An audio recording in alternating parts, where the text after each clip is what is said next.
திரையுலகில் நான் என் பெயருக்கு முன்னால் போட்டுக்கொள்ளும் இனிஷியல் இந்த அப்பாவின் இல்லத்தில் இருந்துதான் வருகிறது. எனக்கு நான் ரௌத்ரம் பழகியது, தைரியம் பழகியது, தொழில் ஒழுக்கமும் நேர்மையும் பழகியதெல்லாம் இவரது நிழலில்.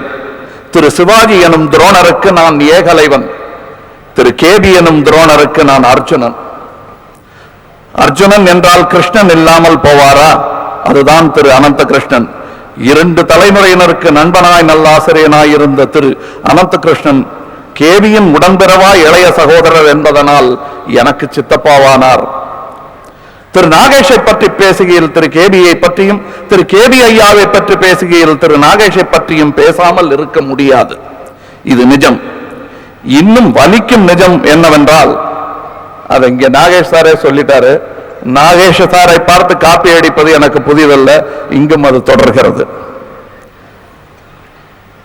இன்னும் வலிக்கும் நிஜம் என்னவென்றால், நான் திரு கேபியிடம் சேர்ந்த புதிதில் திரு கேபி அவர்களுக்கே நாகேஷை பற்றி பேசாமல் இருக்க முடியாது.